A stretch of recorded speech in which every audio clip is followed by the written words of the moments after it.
Great, so welcome to today's session, everyone. I'm Helen Underwood. I'm the Events and Communications Officer at Lloyds Bank Foundation. Just to let you know, we're using a Zoom webinar format today, so as you've probably realised, you can't speak or be seen, and that's because that functionality isn't available in this setup. So if you need to communicate with us at all, you can do so through the chat function. You can do that to all panelists, so to Eloa and I, or to all panelists and everybody in the space. So Eloa will touch on that a little bit more during her introduction, but if you have any technical problems or challenges, feel free to message me, Helen from Lloyds, and I'll do my best to see if I can solve any challenges you might have. I'd like to introduce Eloa Phoenix Barber from Bird, who are a resiliency and self-care consultancy for the not-for-profit sector. Eloa has an extensive experience of coaching, therapy, teaching, organisational consulting and workshop facilitation. She feels very drawn to working with the tough stuff in organisations, and she's currently in Hove in Sussex with her Westie Molly, who may very well make an appearance today. So thank you, Eloa, for running this session for us. I think it's going to be a really interesting look into kind of COVID over the last few months and how that affects us as individuals and your organisations. So just before I hand over to Eloa, just wanted to go through a couple of housekeeping bits. Just as I said, I'll be monitoring the chat alongside Eloa if you've got any technical things, and just let you know we are recording today's session. That's so we can share it with those who weren't able to join us today, and that will sit on our YouTube channel that you can refer back to or share with colleagues. We will be ensuring that it remains anonymous, so your names will not be mentioned during the session, and the chat function won't show in that recording either, so you will be able to participate anonymously in this session. I think that's everything on the housekeeping points for me. So I hope you enjoy the session, and I'll hand over to Eloa now to kick things off. Lovely, thank you so much, Helen. Thank you. So hi everybody, it's such an honour to be here with you, and yes, I live down in the on the south coast, and actually from my living room I can see the sea right in front of me, which feels really lovely and supportive to be able to kind of see a lovely bit of nature while I'm working with you today. Yeah, I would like to just kind of talk you through a little bit of the logistics around the interactive session and kind of the chat box, and just kind of get you all using that if you haven't already. So you should be able to see the chat box in your kind of bar, either at the top or the bottom of your screen. And at the bottom of the box, you'll see that there's a blue button that allows you to either message the panelists or panelists and attendees. So if you want your question or your comment to be anonymous and only to come to me and Helen, please just message all panelists. If you're happy for everybody in the session, but as Helen said, not on the recording, to see your message, then you can send it to all panelists and attendees. So just to practice using that, it would be really lovely if you would share something that drew you to the session today, or something that you would like to take from the session today. So yeah, why are you here? What drew you to the session, and or what do you want to take from it? It's quite unusual for me not to say people's names, so if I sort of hesitate or I'm a bit like and fumble a bit, that's why, because my instinct would always be to say your name, but of course we're doing this anonymously to preserve confidentiality. So I just want to say about the session, it will be really interactive. So I'll be talking a lot, but it's not going to be just me talking to you for the next sort of 90 minutes. I'd really love this to be a very interactive session. I'd love to hear your contributions throughout, particularly because I'm here in my living room, and it's really like supportive for me to feel that actually this is a conversation that we're all having with each other. So please do share your thoughts throughout. There'll be questions and activities that I invite you to participate in throughout the session. And yeah, I'm just going to be inviting you to yeah, just to kind of take part, and I think that will make a massive difference. So at the same time, I really want to say that this is obviously quite an emotive subject, and You don't have to share or do or say anything that is pushing you too far out of your comfort zone. So please take care of yourself in the session. I know for myself that I love to stare out of the window, or maybe get up and stretch, or take notes, or doodle, or go and make a cup of tea. So please be in the session in a way that supports you. If you need the loo, if you need a comfort break, like, absolutely go for it. Also, just to say, I'm going to be sharing quite a lot of my own experience throughout the session, and I'm really comfortable doing that. So I just want to kind of give you a heads up about that I will be sharing some of my own experiences around change and loss. And this is really a space to be today. This is not really a doing space. So the invitation from me to you is that this is space for you to press pause on everything else that you have to do, all the stuff on your to-do list. The invitation is just to breathe and reflect and be in the space in a way that supports you to learn. So you know yourself better than anyone, and yeah, the invitation is just to be here in a way that is supportive to you. Okay. All right, lovely, that's the intro. Let's have a look at what some of you have said. So lots of stuff about learning, supporting your team. Yeah, absolutely. Yeah, wanting to take part with a range of different disciplines other to what you usually train with. Yes. Yeah, the struggle to juggle work, family, and the impact of COVID-19. I absolutely hear that. I was just coaching somebody this morning who was sharing about the juggle, really.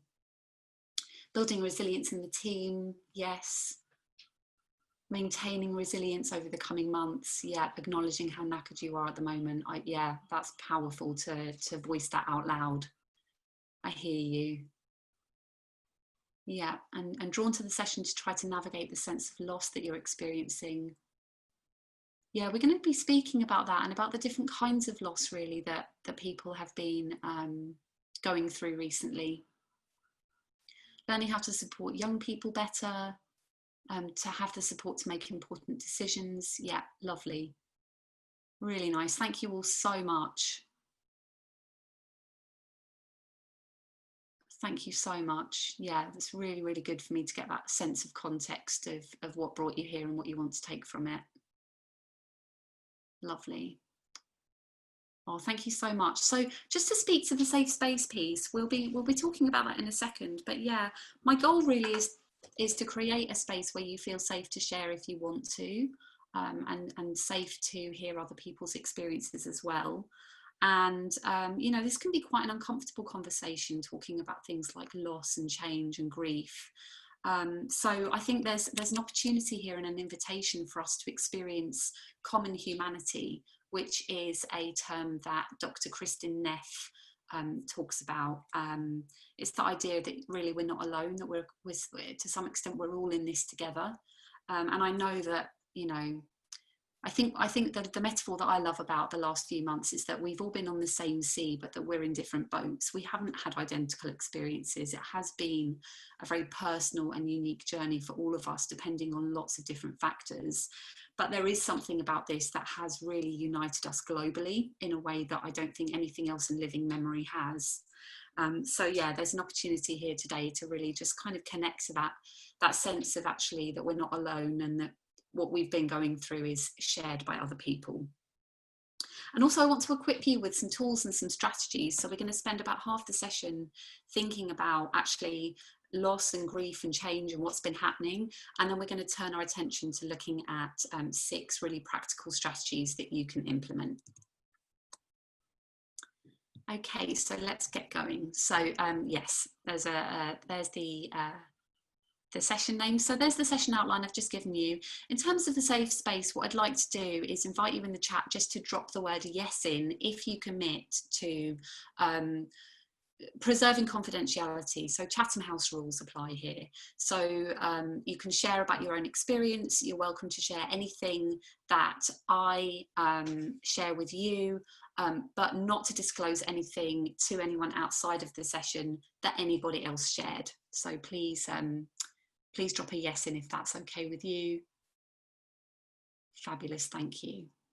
And just to say, I won't be able to necessarily respond to every single comment or every single contribution. I'll do my best, but I will read every comment. And so please know that you are being heard and that you are being seen in the space. And as I've already said, this is space to think and reflect. So again, just that invitation to kind of shift out of doing mode. What I'd like to do to begin is read you my all-time favourite poem by Rumi. So just get comfortable. Some of you may know this, or this may be a poem that you're hearing for the first time, but I think that something about this poem really speaks to the experience of the last few months and the invitation in terms of the session, and also how we kind of approach this topic. And this is called The Guest House. This being human is a guest house. Every morning, a new arrival. A joy, a depression, a meanness. Some momentary awareness comes as an unexpected visitor.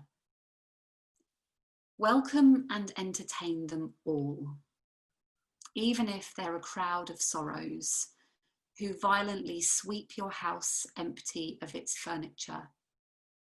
Still, treat each guest honourably. He may be clearing you out for some new delight. The dark thought, the shame, the malice. Meet them at the door laughing and invite them in.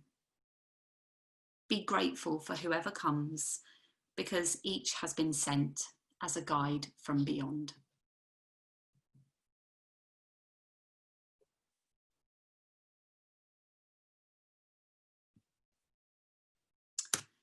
So there's there's our doorway in to the topic, really.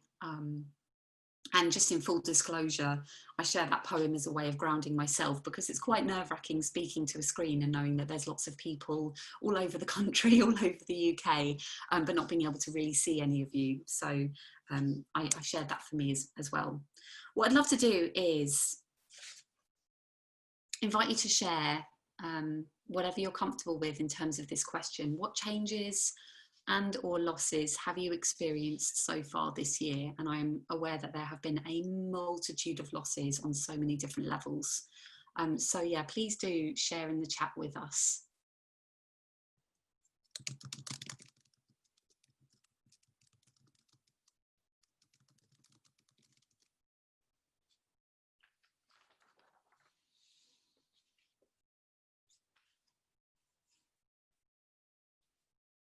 So loss of freedom, yeah, that one was really huge, not being able to kind of go wherever we want to go, suddenly being very restricted in terms of what we've been able to do.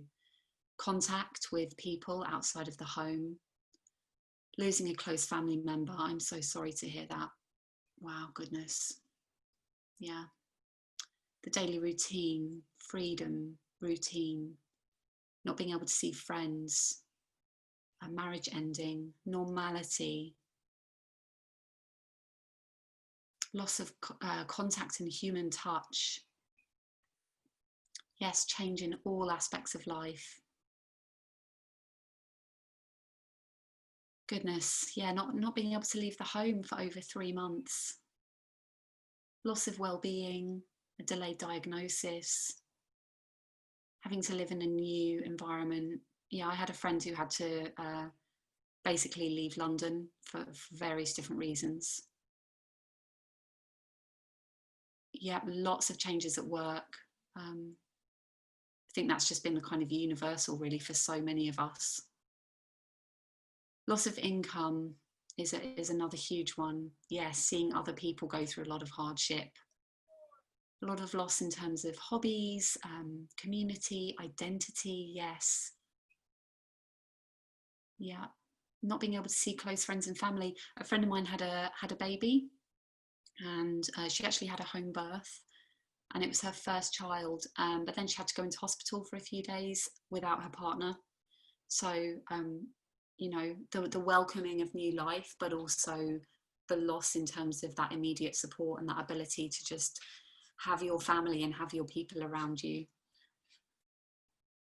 Yeah, people who've lost people, I think one of the really difficult things about COVID-19 is that people have not been able to be physically near their loved ones as they've been unwell or as they've been approaching death. Goodness me, 5 deaths, that sounds really difficult.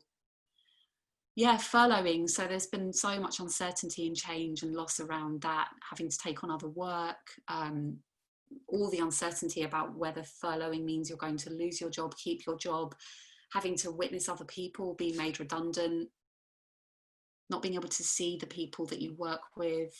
School is a huge one. No, I don't think it's bad to say that this has been the norm before COVID. If you want to share more about that, that would be wonderful to hear a bit more about your experience. Not being able to help your team in the same way, just increased loneliness, certainty. Yep, so much. And actually, I kind of compiled a list, and you've spoken to all of it, I think, pretty much. I think there was another sort of set of losses that I was listening to the radio, and people were talking about the loss of celebration and the loss of significant moments in their life. So the GCSE and A-level year, who have just suddenly, you know, overnight, really, everything that they've been working towards and that massive build up. And I'm not sure if any of you have children that age or friends or family that age, just that loss of that rite of passage, really, of going through your exams and getting ready for the big summer ahead, weddings being postponed, birthday celebrations, you know, entire industries stopped, really. Oh, thank you for sharing more. Yeah, really hear you.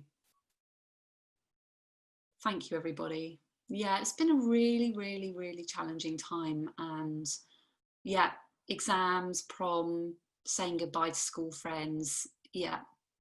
So I think the thing to really kind of highlight from this is that collectively we have gone through something, and I know the word got said a lot in the early days, and then I think people got a bit sick of hearing it, so it kind of stopped being said, but it feels so important to acknowledge that we have been through something really unprecedented.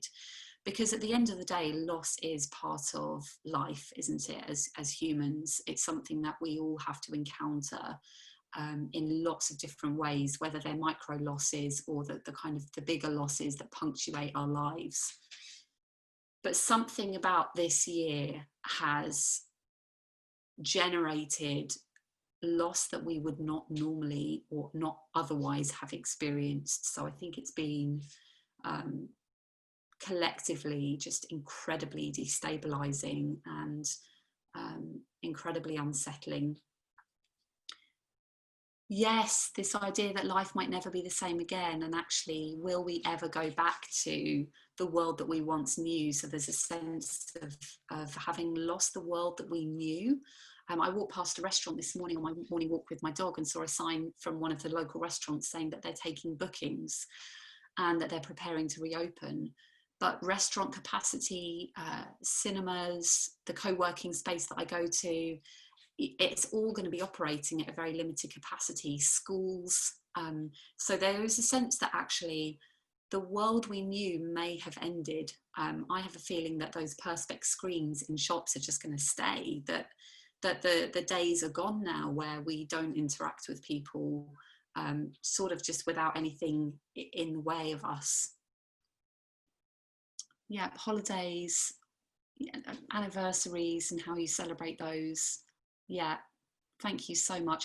Large crowds, yeah, loss of confidence, and that kind of, maybe the fact that we take for granted that we can go on a busy train, walk down a busy street, and, you know, it's just part of our lives. Suddenly there's a kind of sense of threat in the air around that, and then festivals, live music, all these other things that kind of end up having to fall by the wayside because of that.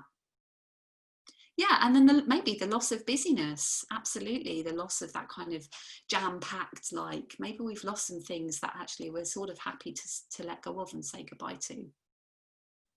Okay.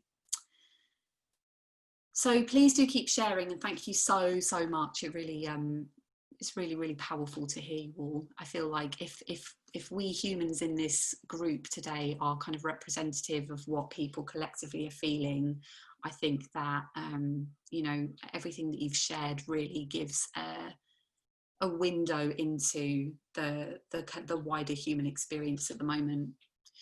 So back in March, in Harvard Business Review, an author called Scott Berinato published a piece called "That Discomfort You're Feeling is Grief." And this was very, very early on in the pandemic, or at least in the lockdown, as we were seeing Italy had gone into lockdown, Spain. I don't think we were yet in lockdown. We had just gone into lockdown. I think it was March the 23rd when this was published. I think it was right on the cusp of the UK going into lockdown. And this piece went viral really, really quickly. It was a really, really powerful piece. And it's an interview with David Kessler, who is one of the world's foremost experts on grief. And he said that at the moment we're feeling a number of different griefs, that we can feel that the world has changed, and indeed it has. On some sense, we know that we are going through something temporary, but at the same time, it doesn't feel like that. And there's been the loss of normalcy, the fear of the economic impact, the loss of connection. He said, this is hitting us and we're grieving collectively. We are not used to this kind of grief in the air. I think that's a really powerful statement.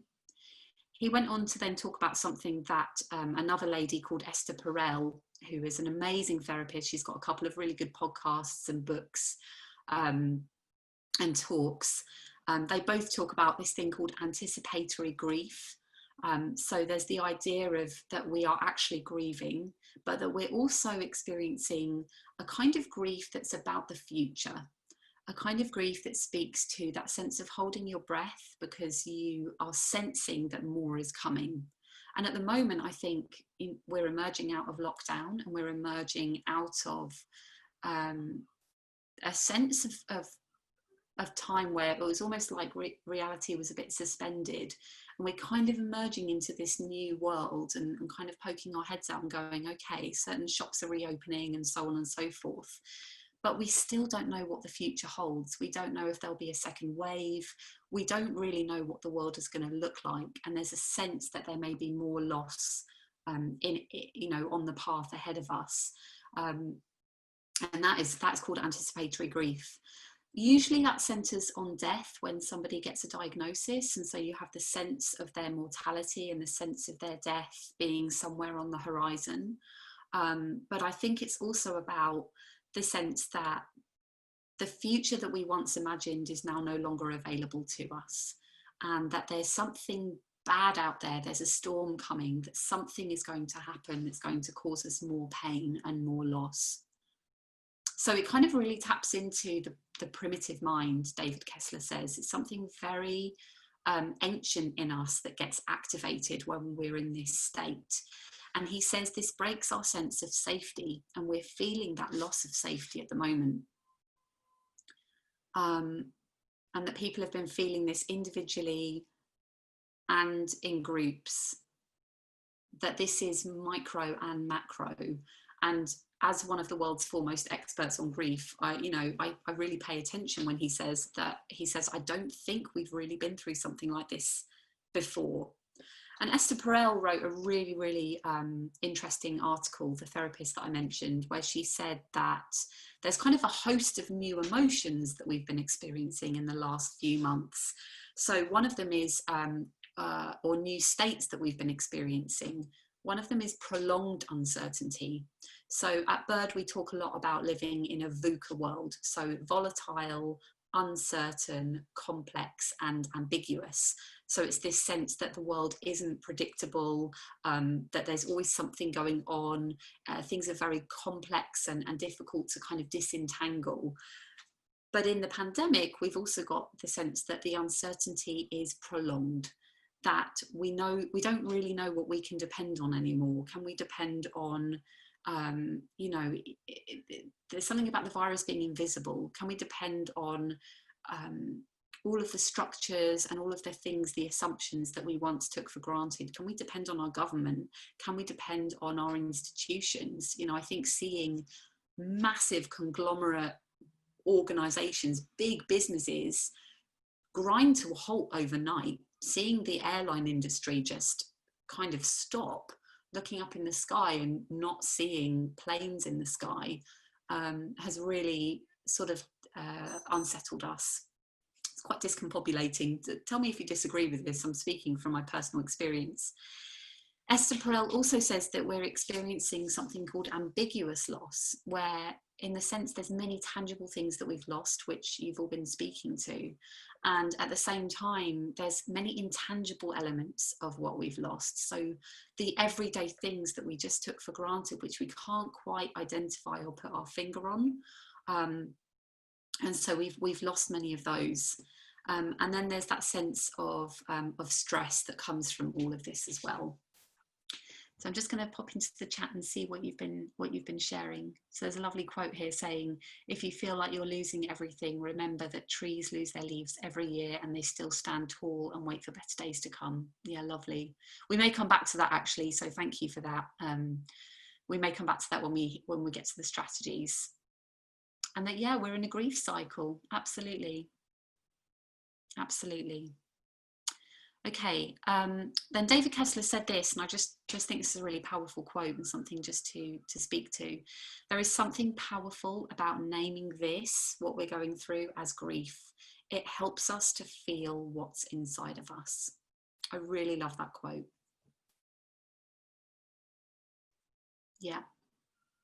Yeah, I really hear you. How do we trust the advice we're being given, the authorities that we're sort of told that we're supposed to rely on and look up to and respect and just inherently trust, when the motives for the advice they're giving might be driven by one thing rather than another, for example, by economics rather than, for example, public health. Yeah. Yeah, and I absolutely hear you. It can feel really isolating when people are sort of taking steps that feel risky or doing things that don't feel comfortable, and that can leave you feeling quite alone. Okay, are you with me? Is this making sense so far, and is this hopefully speaking to your experience? I really hope so.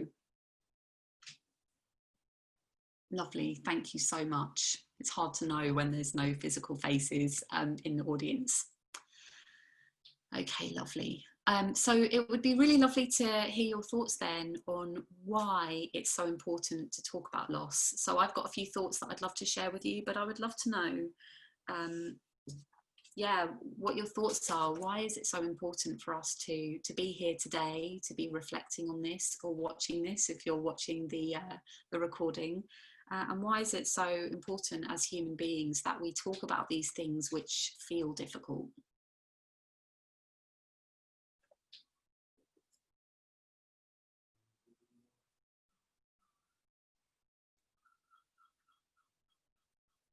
So once you say it out loud, it becomes real, and then you can start to process it rather than ignore it.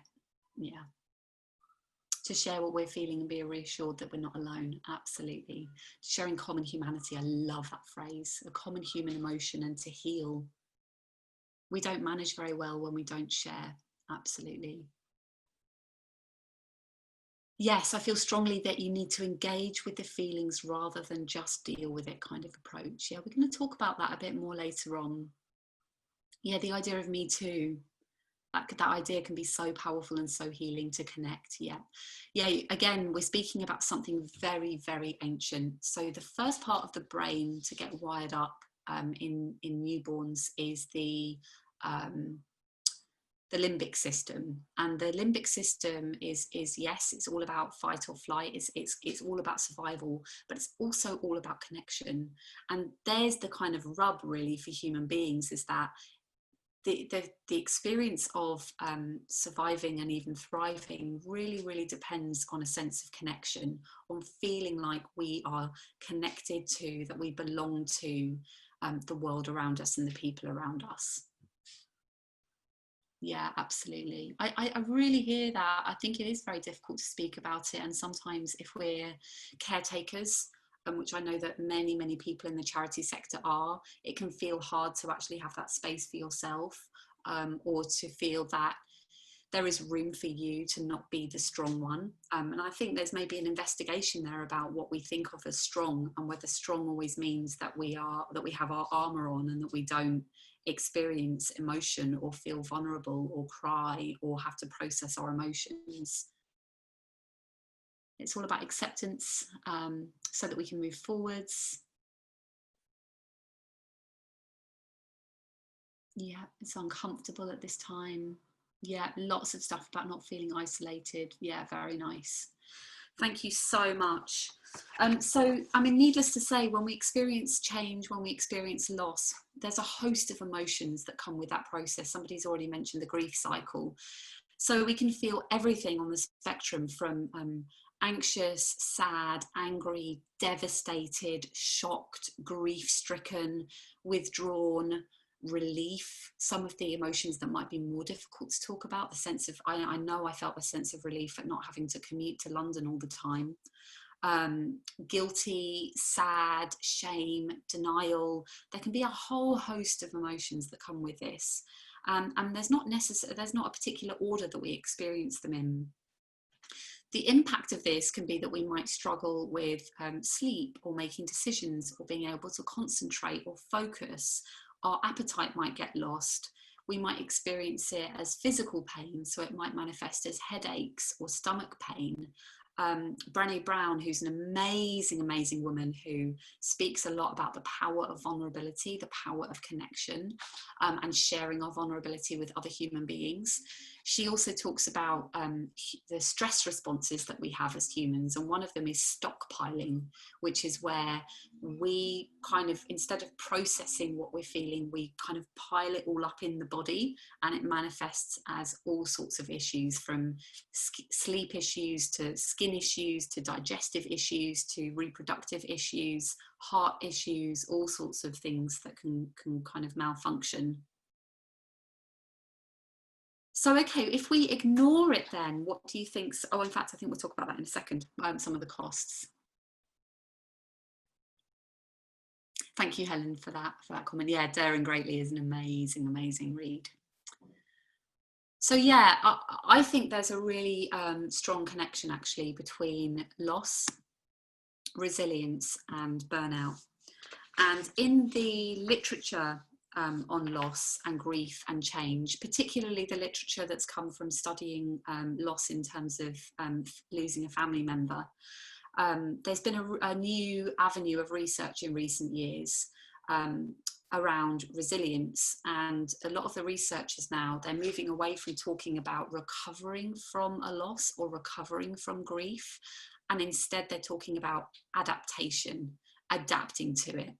And I think that's really powerful, because it implies that this is not something we have to get over.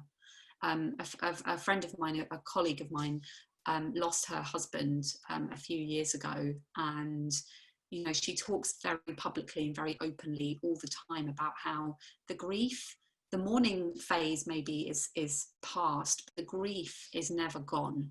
That instead of it being something that kind of happened a long time ago and it's done, it's always with you, and it changes you. And I'm just going to actually get something from my shelf, because I think this really illustrates the point. 1 second.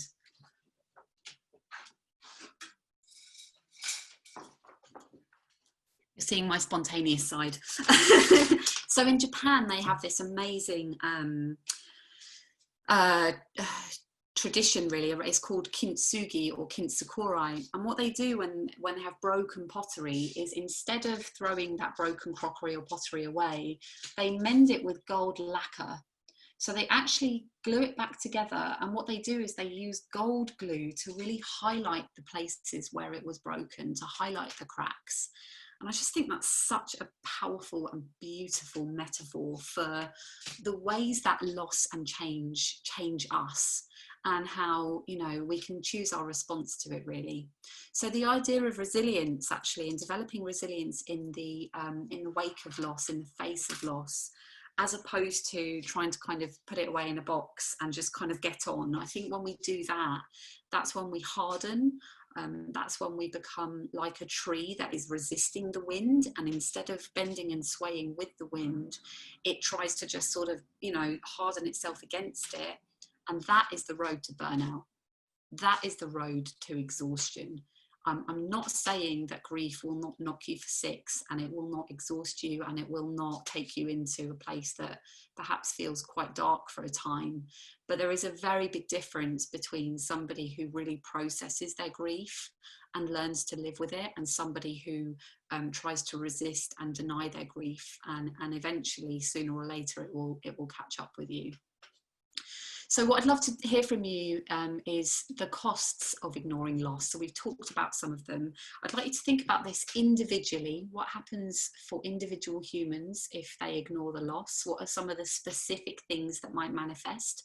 And organisationally, what then takes root in an organisation if a loss happens? That loss could be for people in the organisation or for the organisation itself, and that loss is not acknowledged. What are some of the costs? And while you're sharing, I'm going to check in on the comments.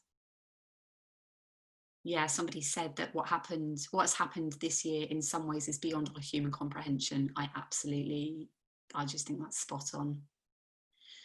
So the costs, it can manifest into self-sabotage. Yeah, absolutely. Because I think really we're trying to get our own attention. It's almost like something inside of us is saying, this needs your attention. And so it can show up as self-sabotage.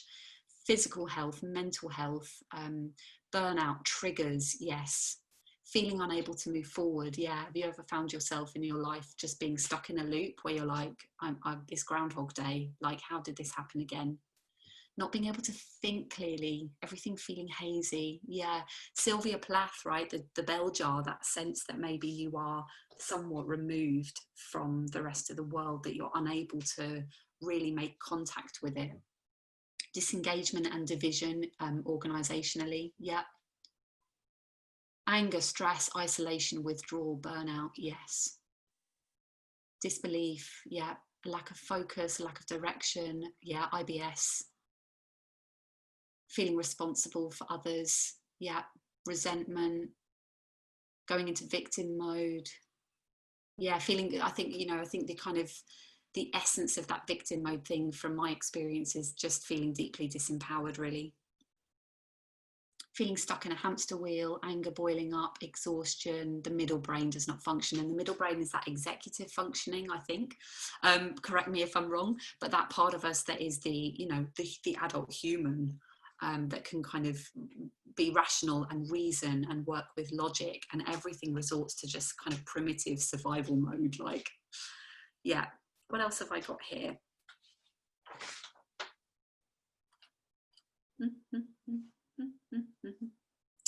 Yeah, and there's a term actually in the literature which I thought was really powerful: incomplete grief. So the idea that actually if we're ignoring loss, we're not allowing the grief to complete itself. As I said, it doesn't ever fully go away, but the idea that you haven't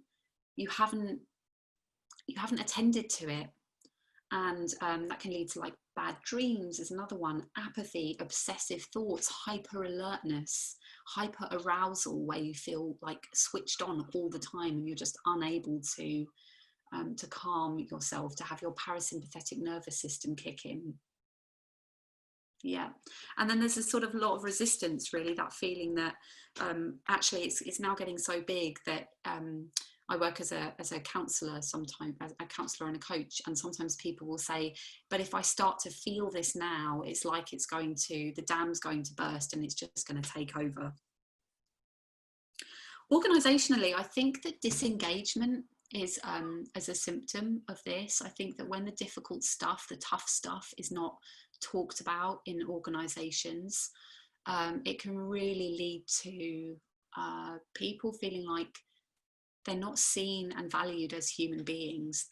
And that's where it kind of leads to people feeling like cogs in the machine, or just feeling like, yeah, that they're not really seen or known, and that's very tricky, because work is such an important site for us in terms of where we experience our sense of purpose, where we get a sense of meaning from our lives, where we make a contribution to society.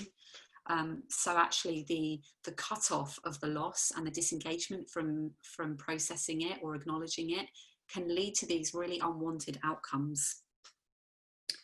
Okay. Yeah, feeling undervalued. Yeah. Yeah, the absolute lack of closure. Yeah. Being unable to attend funerals, which are such important rites of passage. And then when you're there, not being able to physically be close to people. Yeah, very nice. Thank you so much, everybody. Stops you loving, yeah, because there's that feeling of needing to guard your heart and protect against further pain and further loss. Okay, so hopefully that has sort of given us space to reflect and express and explore this topic, but also to really point towards the need for some strategies to be able to respond to loss and change and to be able to process our grief. You know, and I think really what I would like to say is that whatever you have been feeling and experiencing, even if you've been, well, including, and maybe especially if you're someone who's kind of not felt massively impacted by this, or if you know people who seem to be doing just fine, I think that we just need to normalize all of the human experience at the moment, and just to really give ourselves a bit of a self-compassion break. If you've ever done any of the bird workshops, we talk a lot about the power of taking a self-compassion break, where you just kind of say it's okay to yourself.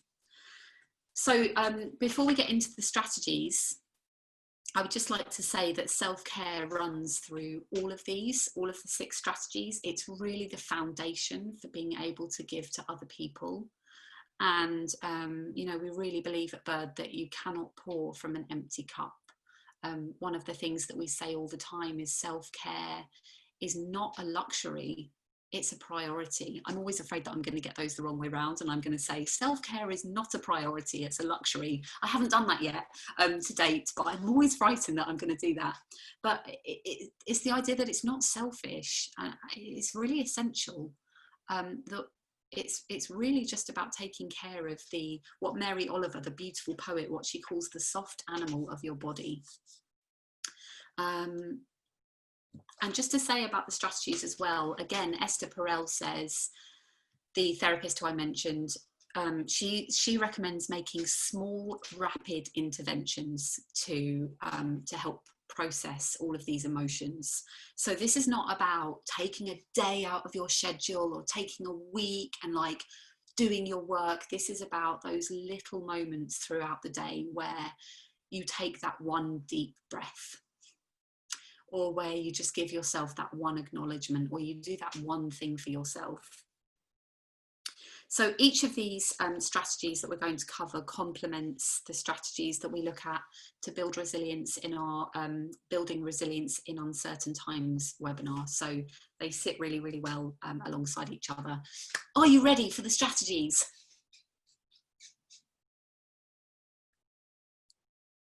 Yes, yes, yes, please, bring them on. Good, excellent, okay.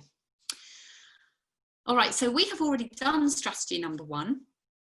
And that is to acknowledge the loss and acknowledge the change.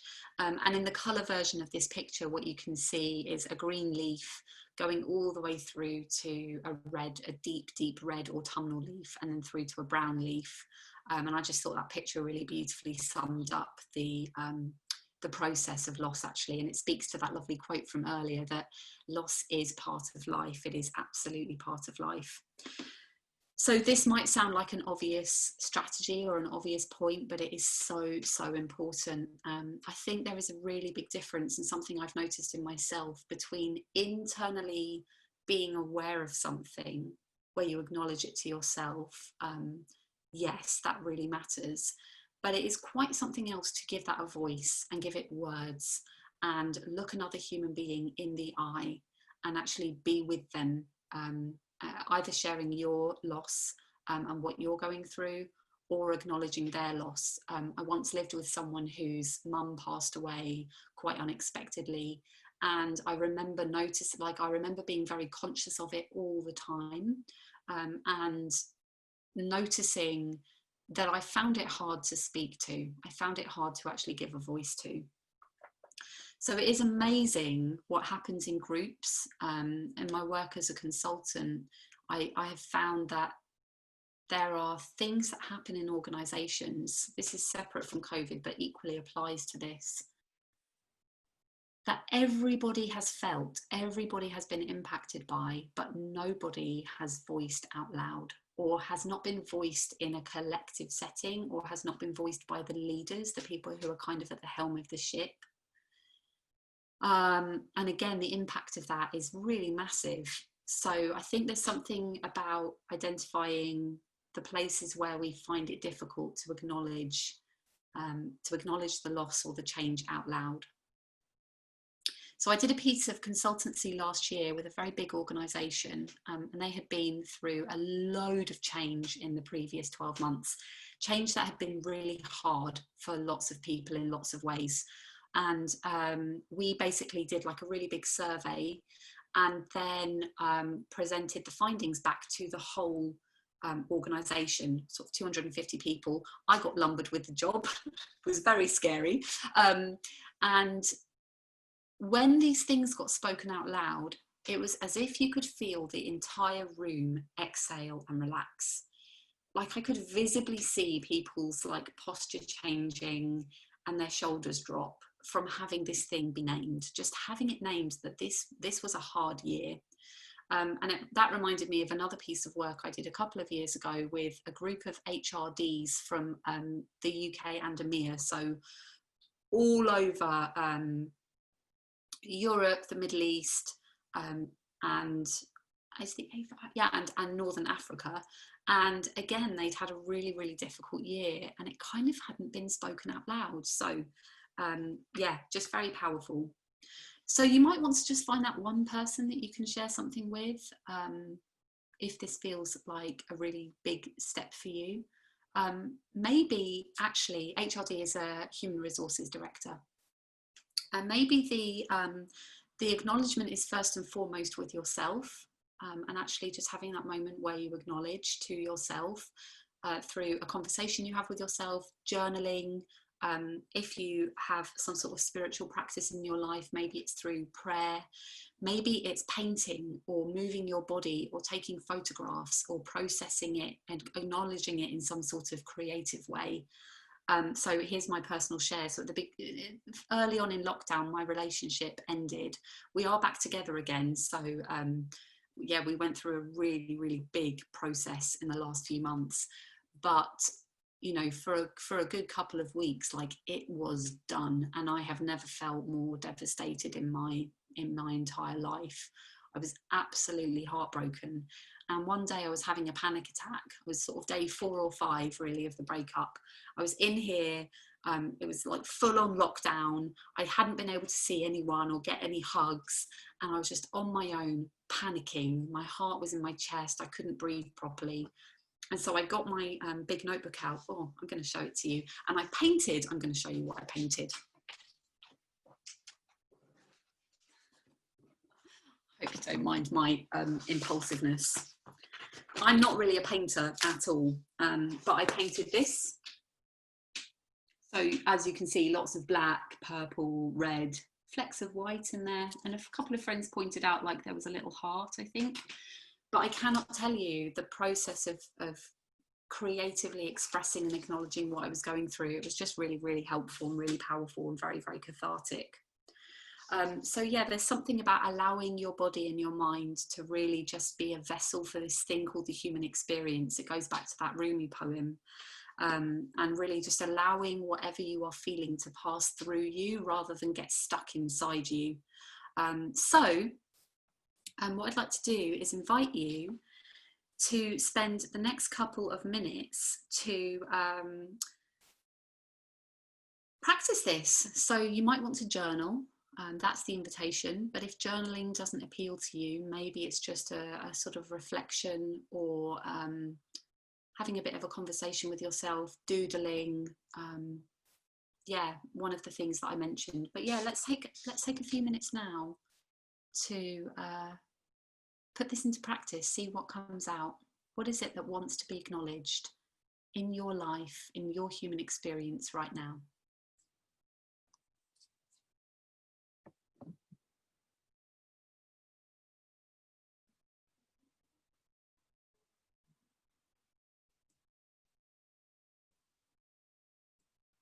This is not something you can share in the chat if you want, but the invitation really is to do this yourself. This is between you and yourself.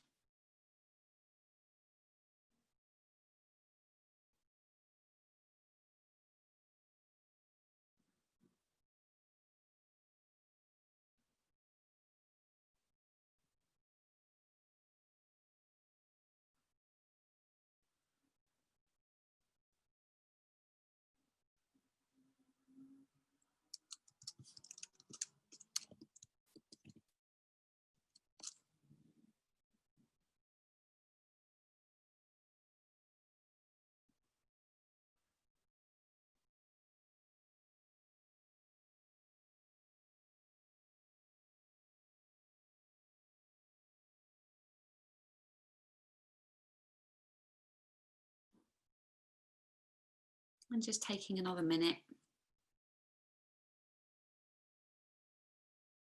It'd be very powerful just to hear ourselves think, or just to see our thoughts in ink on the paper or on the computer screen if you're typing.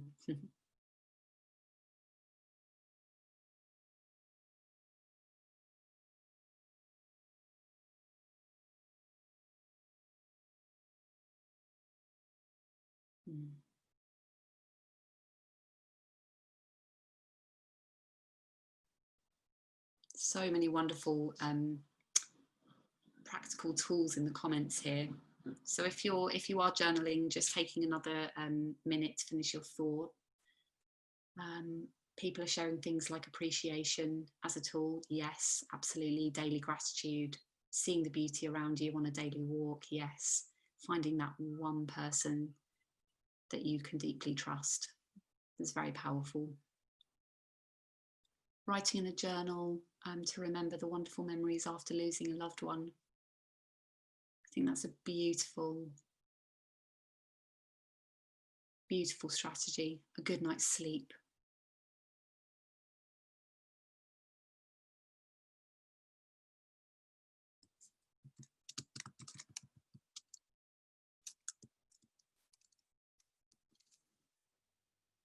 Yeah, challenging the thoughts, being kind to yourself, lovely.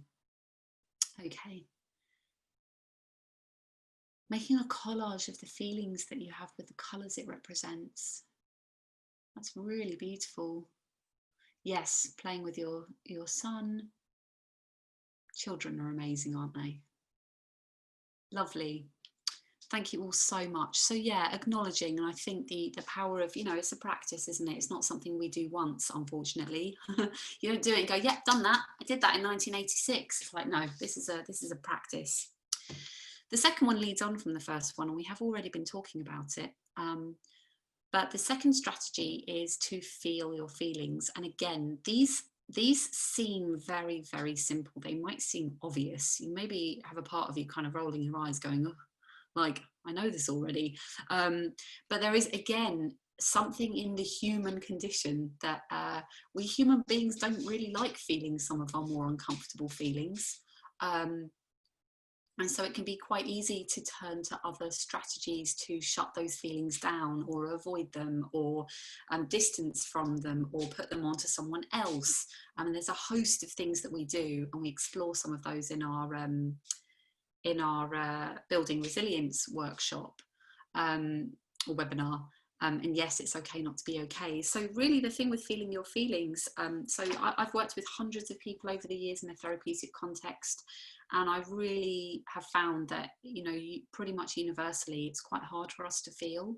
I'm a massive fan of emotion, and I still find that, like, just giving myself permission really to feel what I'm feeling can sometimes be really challenging.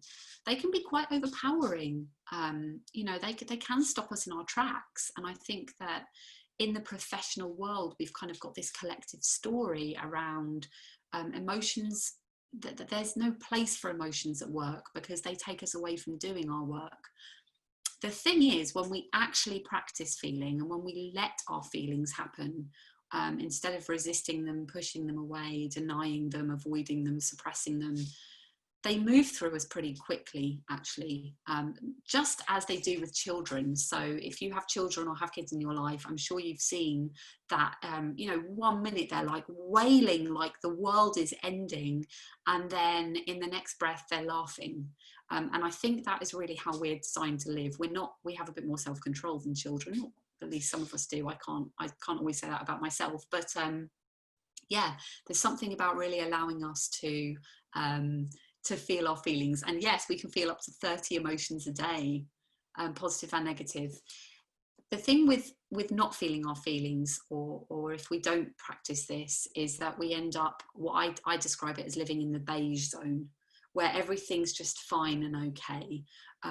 Because as Brené Brown says, if you numb the dark, if you numb the pain, you also numb your capacity to experience the light and all of those amazing, incredible emotions like joy and wonder that make life feel really worth living. So if we have experienced a difficult loss this year, or a series of losses, and I think that's one of the things about this year that's been so hard, is there's been so many losses, and we try not to feel that and try not to let it impact us, you know, maybe we're also then losing the capacity to remember the joyful times, as somebody was just sharing. Yeah, and I'm not surprised to hearing people say that, you know, this has been the most emotional time the last 3 months. I think it is a really, really, really unusual and challenging time. So what I'd like to do is practice this right now. This is switching out of doing mode. We're not human doings right now. We are going to be human beings.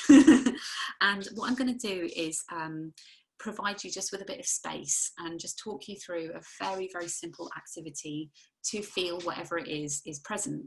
So wherever you are, if you have your body crossed and kind of folded, if your legs are crossed, I just invite you to uncross your body and find yourself sitting or lying or standing in a neutral and comfortable position. Just allowing the spine to be kind of long, but not in a forced way, just allowing yourself to feel that lift all the way through the crown of the head. And with your eyes open or your eyes closed, use the breath as your doorway into landing in the body. So taking a deep breath in.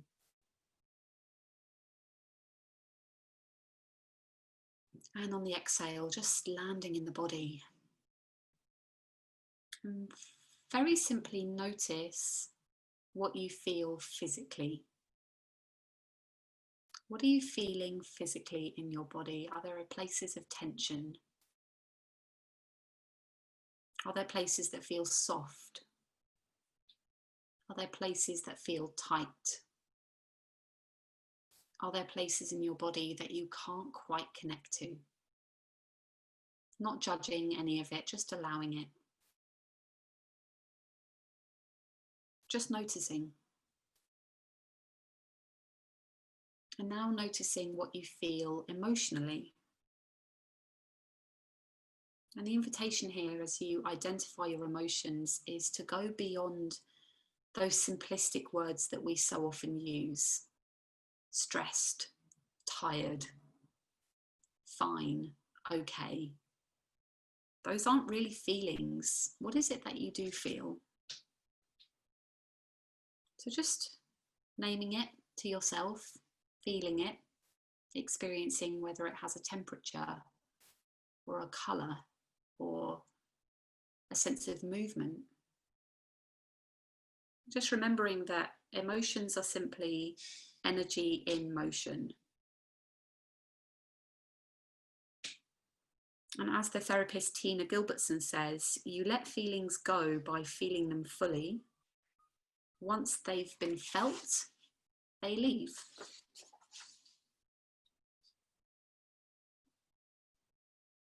Okay, so in the chat, I would love to hear, how was that for you? And there's no right answer. Maybe it was really hard, maybe it was easy, maybe it was boring, maybe nothing happened. Be good to hear your experience. And again, this is a practice, just like our previous strategy of acknowledging the loss being a practice, so too is feeling what we feel. I will say as well, I co-wrote a book a few years ago on men and masculinity, and I know that I'm not a man. I don't know what it's like to be a man, but I do know that men experience a lot of messaging around feelings not being okay, that they're not manly, that they're just not part of the male experience. So challenging to focus. Thank you. Calm, free of stress, tensions everywhere, maybe experiencing a sense of dread, not really noticing any emotions, always in the stomach. Yeah, that's interesting. Connecting you to gratitude, relief, difficult to recognize it. Yeah, great feeling of being.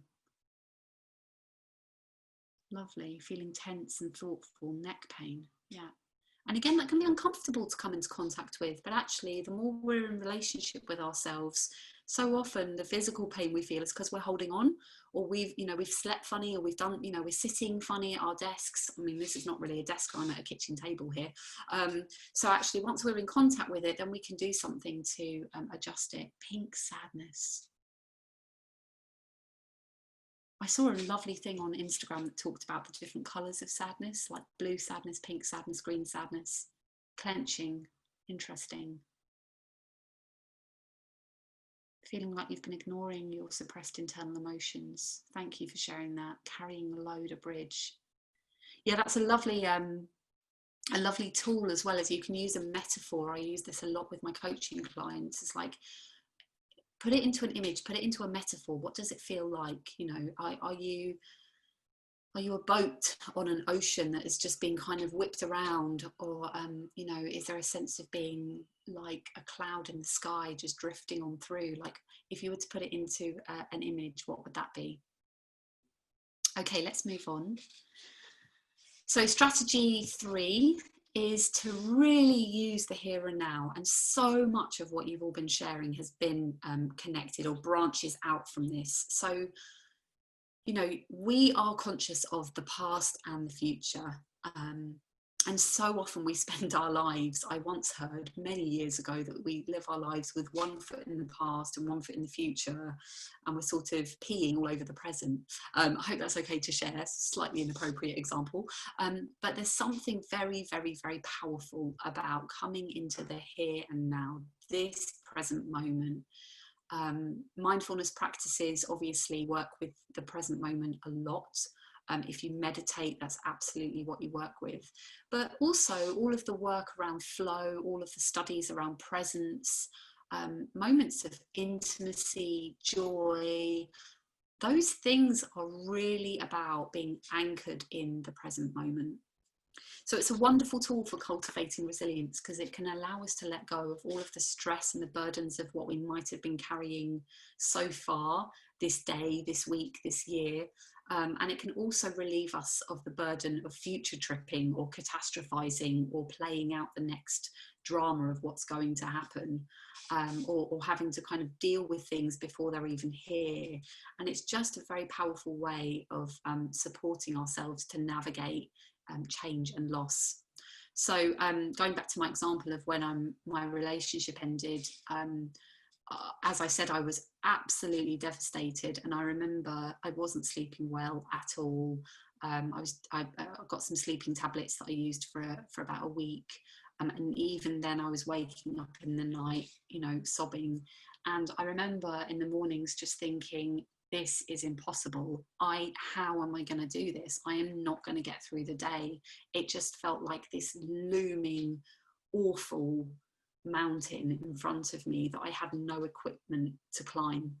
And I don't know where it came from inside me, but I just decided to do my day in 3-hour chunks.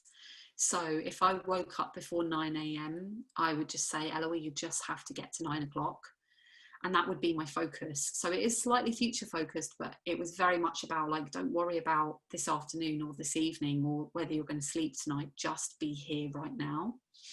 And at 9 o'clock, literally as the clock turned to 9, I'd go, right, you just need to get to 12 p.m. Like, that's the goal. And then it was 3 p.m, 6 p.m, and 9 p.m. And I was in bed by 9 p.m. every night. And somehow the days passed and I found it a really, really powerful tool.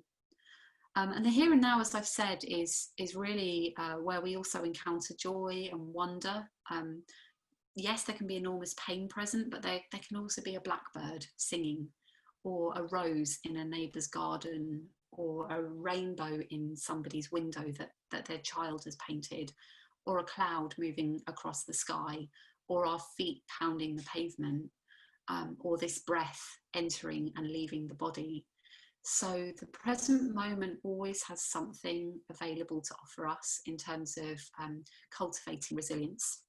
So there's a lovely grounding exercise. It's used a lot with anxiety management, but it's also really powerful for bringing us into the present moment and getting us out of this head and into this body. So what I'd like you to do is, again, take a deep breath.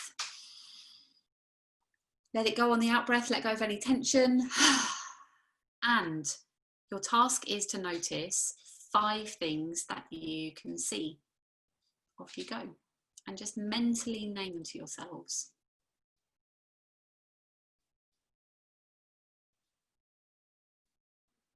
Next, 4 things that you can touch.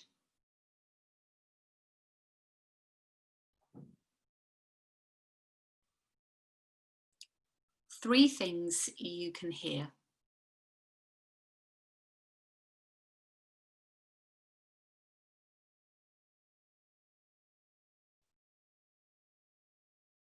2 things you can smell. And if smell is hard, go with feel.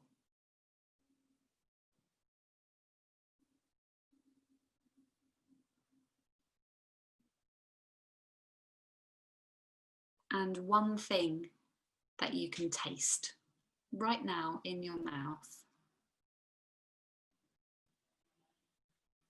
So using the senses to plug in to the present moment. It doesn't have to be a spiritual thing if you're not into meditation. It doesn't have to be something where you remove yourself from your day-to-day life because you need to go and do your mindfulness practice. It can be something as simple as really opening the senses and really paying attention. So I'd love to hear in the chat how you found that exercise. Just connecting into the chat, feeling responsible for everything. That's interesting.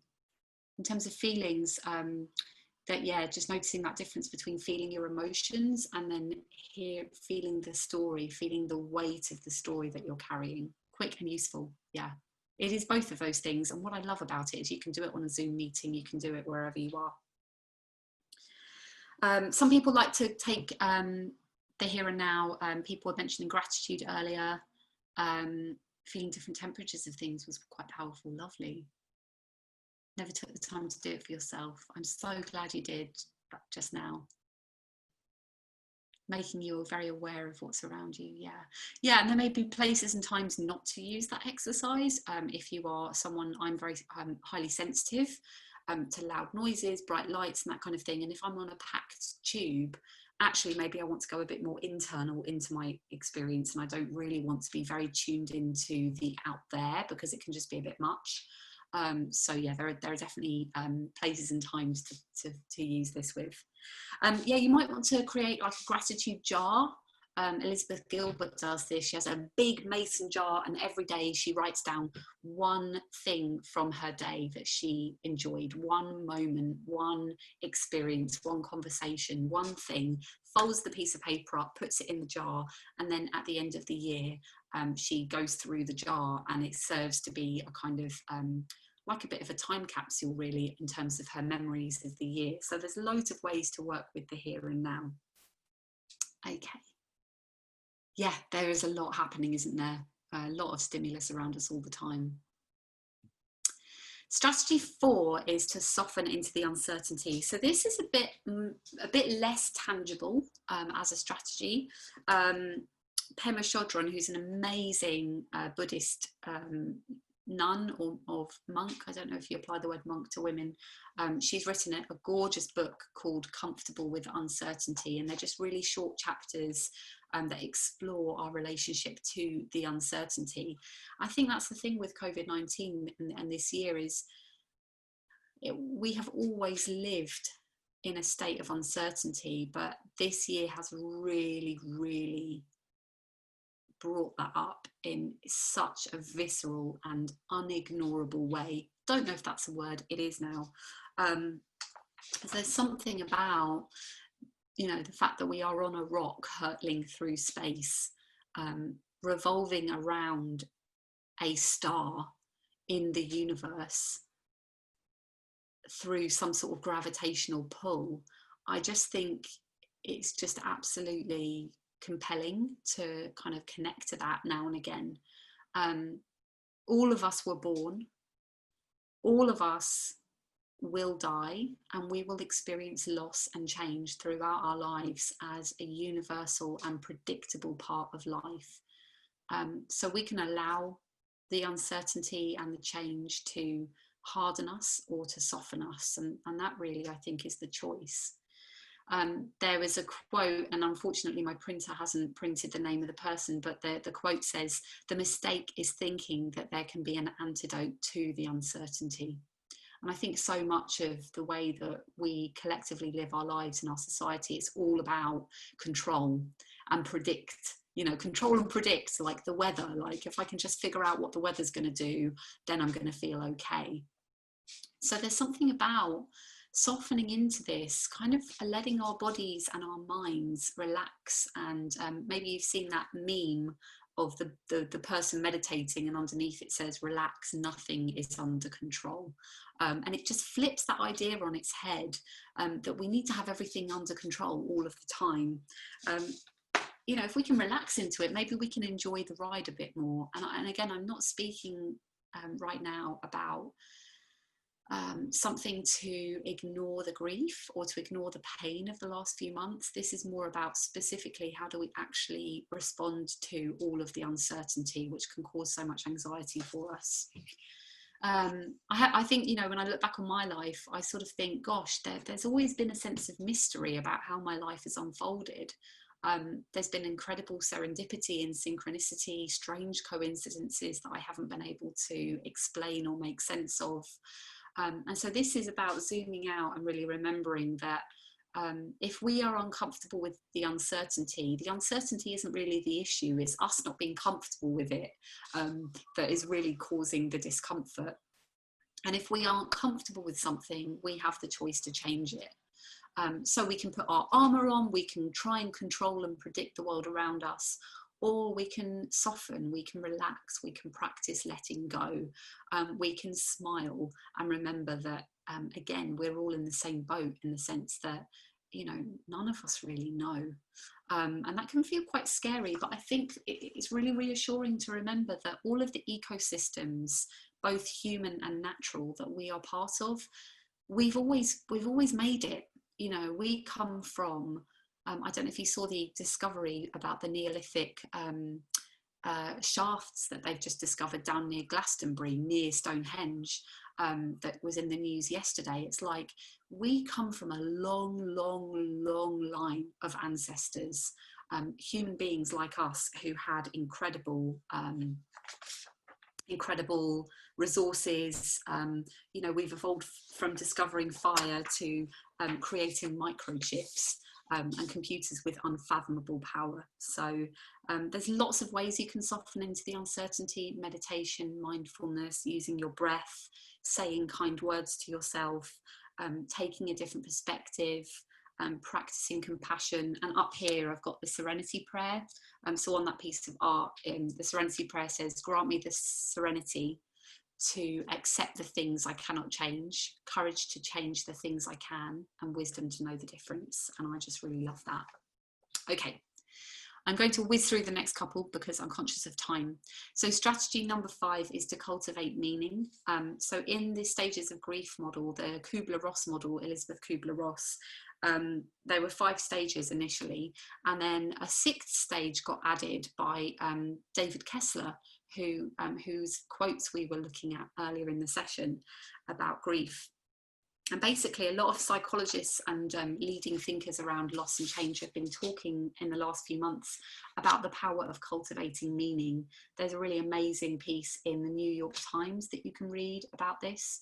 And it's really about the idea that, you know, we need to learn to adjust to the world without our loved ones or without life as we knew it. And that we're going to be grappling with questions around this, big questions like, what will my life look like now? What did life mean back then? What could it mean in the future? How can I feel safe in a world like this? Who am I now that this has occurred in my life and in the world? And I think that, you know, there's really an opportunity to cultivate a sense of meaning. And one of the ways we can do that is by connecting to other people, being of service, doing something purposeful, giving. It may be that we put our hands in the earth and that we grow something from scratch. It may be that we create something from nothing. We paint, we model, we collage, we write, we bake, we cook. So yeah, I'd love to hear from you. What are some of the things that you've been doing in the last few months to cultivate a sense of meaning?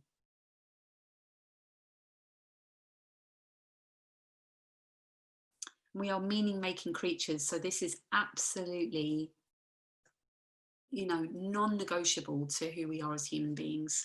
Gardening, homeschool, yoga, baking, running, veg garden, walking, mindful walking, appreciating your surroundings. Lovely, shopping for shielding families in the village, walking the dog, baking. It's the simple things, right? I actually, in preparing for this, I put a thing out on LinkedIn to my network saying I'm doing this webinar, and just conscious about, like, curious about how have people been cultivating meaning, and it was really similar stuff. Lots of simple activities. Swing ball in the garden. I love swing ball. Gorgeous. So I think there's a really, there's an inquiry here. There's an invitation to think about, what is it in your life that generates a sense of meaning, and then how can you find ways to lean into that? Meaningful conversations is a big one. Planning for the future. Dance, yeah. Sending letters. Oh, is there anything better than a handwritten letter? Okay, and then strategy 6, our last one for today, is to find what feels good and let go of what doesn't. And there's a lovely picture here of a gorgeous looking bed with a candle, and maybe the phone could be replaced by a book, I don't know, and some flowers. Growing vegetables, gorgeous. So this is a line from the yoga teacher, Adrienne. So her yoga channel is Yoga with Adrienne. She does really gentle, inclusive yoga. And I just love this strategy that actually, can we find what feels good? Not what numbs us, that's different, but what actually just gives us that kind of deep exhale, a good cup of tea or coffee if that's your thing, turning your face to the sun. And again, you'll see that all of these strategies kind of interweave and connect to each other. But equally, this is about finding activities that calm the nervous system, that take us out of fight or flight mode. And of course, with fight or flight, you've also got freeze, and you've also got fawn, which is kind of people pleasing, essentially. So this is about gentleness. This is about not pushing, not forcing ourselves. Really, you know, acknowledging that this has been a really tough time, and therefore nurturing and nourishing ourselves is really important. And part of this is to let go of what does not feel good. So it may be tasks, it may be expectations on yourself, it may be pressure from other people, it may be things that you just simply, you're like, I've just had enough of that in my life. Actually, there's too much going on. The last 3 months have shown me what really matters, and I just don't want to do this anymore. Okay, so in terms of thinking just very quickly, if you've got questions, please begin to pop them in the chat for our Q&A section. But I just want to turn our attention very quickly to thinking about how we take this back into our organisations. You know, people have been made redundant, there's been furloughs, services have changed, organisations have closed, funding has been lost. There is a huge amount of change that has impacted organisations and the sector all over the country, all over the world, really. So I just want to make the distinction between empathy and sympathy. This idea of being with the other person when you're talking about it, rather than being removed from them, and expressing something akin to kind of pity. Not that I think any of you would do that. And so certain responses, things that you might want to, pieces of language you might want to take into conversation with you, they're very simple and very powerful. I hear you. Thank you. 3 words that I love. Tell me more. Do you want to say more? Turning that into a question, into an invitation. Reflecting, that kind of reflective listening. That sounds really tough. What do you need? I know of one organisation that I'm working with, they've been asking their people when they feel ready to come back to the office. Do you feel ready yet? And people have overwhelmingly said no. And then Brené Brown talks about this. She says, you know, you can just say, I don't know what to say, but I'm so glad you told me. And when I broke up with my partner, my best friend often just said to me, I have no words, Eloa, for the pain that you're going through. And I cannot tell you how helpful that was. We don't need to fix or take away the pain and the discomfort that other people are feeling. It is impossible to do that. That's not our job. But actually, the simple act of connecting, really deeply connecting to someone, is what makes something feel better. So there's some food for thought. If you want to share a bit about any other strategies that you have to take these conversations into your organisations, that would be amazing. I know that people have been doing check-ins, people have been moving away from the how are you question and opening other kinds of questions up, opening other conversations up. What happens when you can't feel the good? How do you find what feels good again? That's a lovely question. Let's come back to that in a moment. I had difficulty embedding the video here, so I'm not going to play the video for you, but this is a really lovely 3-minute video by Brené Brown about empathy. We will send it out along with the link, so you'll be able to watch it. And it's a really, there it is. It's great, isn't it? It's a really lovely overview of empathy, and the idea that really you've got to take the perspective of the person you're talking to, stay out of judgment, which Brené Brown says, you know, it's not easy when you love judging as much as humans love judging. Recognizing the emotion that other people are feeling and then communicating that you recognize that emotion. It's not enough just to see that somebody's sad. It's also about communicating that you see it. And she says it's really feeling with people and not using that phrase at least, where we try to put a silver lining on things, where someone says, well, you know, I had a miscarriage, and then the example she gives is where someone says, well, at least you know you can get pregnant. It's like that is just not that is not supportive and helpful. Okay, so let's shift into the last few minutes where we've got a chance to kind of think about our closing reflections. So I think that insight is a really powerful thing, but also that we need to turn it into action in order for it to take root in our lives. And ultimately, this is about forward momentum and forward movement.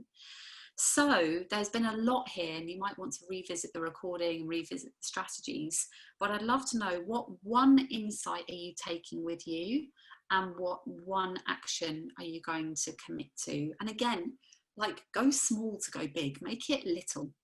Don't put the weight of the world on your shoulders here. It's not like I'm going to journal for the next 30 days. It's like I might journal for 5 minutes today.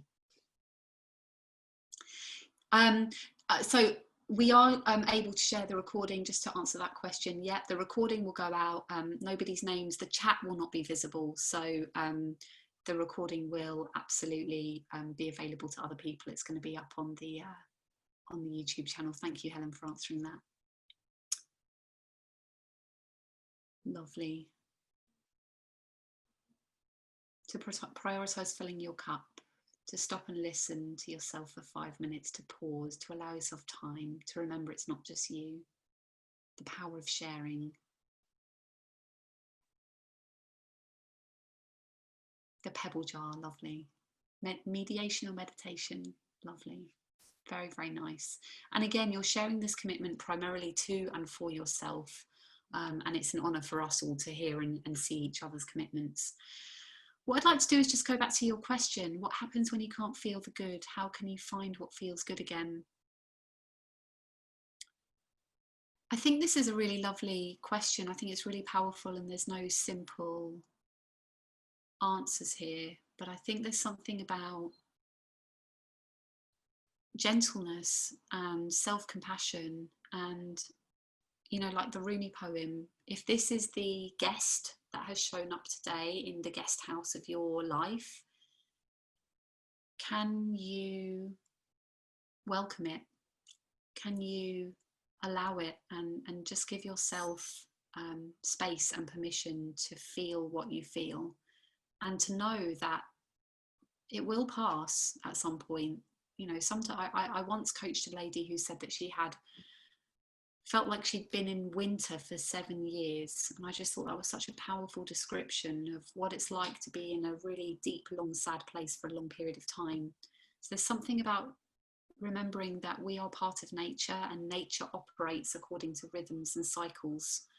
And, you know, can you find ways and spaces to be connected to other people so that you can receive support? So that's what I would share in response to your question. And coming back to people's strategies, cutting yourself some slack, sharing the session, sharing this with your groups. The deep breath, lovely. Really lovely. Thank you so much, everybody. I'm happy to stay around for another few minutes. And just to say as well, at birdmovement.com, we have a wonderful newsletter from Hannah every week. So if you want to jump on that, she just sends out a really lovely kind of very simple, thought-provoking article about self-care. So yeah, thank you so much for your participation. It's honestly just been such a joy to work with you today. Thank you. Hi, Helen. Hi there. Thank you so much, Aloha. I was a participant to that session and it was fantastic. I got a lot out of it, so I hope everyone else did as well. Like Aloha mentioned, we'll be sharing the recording afterwards. Chat won't show. Aloha didn't mention any names, so we're going to share that in an anonymous way. Just before you leave, I know that we've just gone past 12. We just wanted to ask if you could fill in a bit of feedback for us. So I'm just going to launch a poll now, which should show on your screen. Hopefully that is showing for you now. And just while you're filling that in, I just wanted to share that if you're a grantee of Lloyds Bank Foundation, you can access a range of enhanced support and development support through our Enhanced programme. Said Enhance a lot there. Bird is one of the providers we partner with. You can find out more through our website or by talking to your regional manager. So we'll share that in the follow-up email as well. Nothing else from me, but other than a final thank you to Aloha and also for your participation today. I know you're hugely busy people working in your charities, supporting people in your community. So thank you for your time. I'll leave the poll running for a few moments. Once you've completed it, feel free to drop off the call. If you do have any more questions, Aloha said she's free for a few more moments if you wanted to ask those in the chat. Otherwise, we'll just leave that poll and give you a chance to fill that in. Aloha, was there anything else from you? No, thank you. Sorry for running over slightly. Oh, I think everyone, we didn't have many people drop off, so clearly the content was very welcome, so don't worry at all. Lovely, and yeah, it'd just be lovely. Really great feedback coming through as well. Is really helpful just to always be growing and improving in the future. Yeah, just blown away by this group, really. Just so much openness. Thank you so much.